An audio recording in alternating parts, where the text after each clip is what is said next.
नेपाल के प्रधानमंत्री ओली हैं, लेकिन सत्ता चला रही है हाउ यांकी। आज आपको सबूत के साथ दिखाएंगे कि कैसे नेपाल में चीनी राजदूत हाउ यांकी ने सब कुछ बदल दिया है। सत्ता का मजा भी वही उठा रही है। नेपाल में नेताओं को, अधिकारियों को पैसे देकर खरीद लिया है और फिर शुरू कर दी कब्जे की रणनीति। तो चलिए शुरुआत करते हैं। नमस्कार, स्वागत है आपका हेडलाइंस इंडिया पर। मैं हूं नवीन चौहान। नेपाल के प्रधानमंत्री केपी शर्मा ओली चीन और चीनी राजदूत हाउ यांकी के जाल में अब पूरी तरह से फंस चुके हैं, या यूं कहा जाए कि सत्ता भी अब हाउ यांकी ही चला रही है। ओली तो सिर्फ बैंगन है, बैंगन कभी इधर कभी उधर।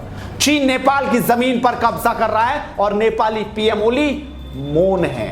माना जा रहा है कि इसके लिए उन्होंने चीन को अपना समर्थन दे रखा है। जो जानकारी सामने आई है उसके मुताबिक चीन ने 7 सीमावर्ती जिलों में चीन अवैध रूप से कब्जा कर रहा है और चीन नेपाल में 1.5 किलोमीटर तक अंदर आ चुका है। वहीं नेपाल में नेपाल की जनता का क्या कहना है, यांकी ने ओली पर काला जादू कैसे किया और यांकी के गिरफ्त में कैसे ओली आए हैं। ओली ना केवल नेपाल को नुकसान पहुंचा रहे हैं बल्कि सदियों पुराने भारत से रिश्तों को भी खराब कर रहे हैं। ग्लोबल वॉच एनालिसिस की एक रिपोर्ट में कहा गया है कि चीन के साथ संबंध रखने के चलते नेपाल अपनी स्वायत्तता और फैसले लेने की क्षमता को प्रभावित कर रहा है। नेपाल में चीनी राजदूत हाउ यांकी पैसे के बल पर वफादारों का नेटवर्क तैयार कर रही हैं। लेखक जैकवार्ड लेख में लिखते हैं, काठमांडू में चीनी दूतावास लगातार वफादारों के एक नेटवर्क का निर्माण कर रहा है और उन्हें दूतावास के लिए किए गए कामों के बहाने कई बार फायदा पहुंचाया जाता है। उदाहरण के तौर पर नेपाल में चीनी दूतावास ने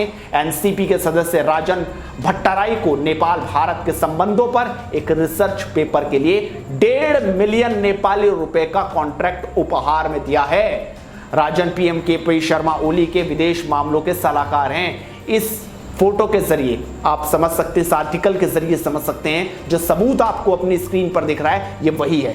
ये बता रहा है कि आखिरकार कैसे चीन ने वहां बैठे नेपाल में सत्ता चलानी शुरू कर दी है। ओली तो सिर्फ तमाशा देखने वाले हैं। लेखक रोलैंड जैकवार्ड ने अपने लेख में बताया कि चीन की नीति है कि वो उन देशों के राजनीतिक वर्ग को भ्रष्ट करता है जो आर्थिक रूप से मजबूत नहीं है।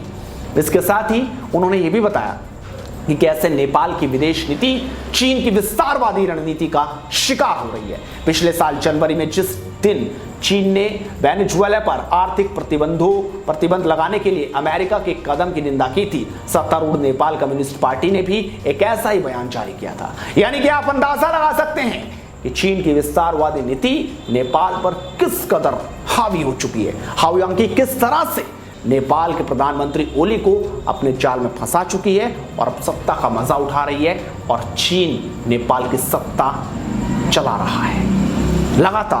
लगातार आपको ऐसी खबरें दिखाते रहेंगे, बताते रहेंगे, क्योंकि जिस तरीके से जो सच है हमारे दुश्मन देशों का वो आपको जरूर दिखाएंगे। शेयर कीजिए इस वीडियो को और हेडलाइंस इंडिया को सब्सक्राइब कीजिए। मुद्दे की बात लगातार करेंगे। नमस्कार।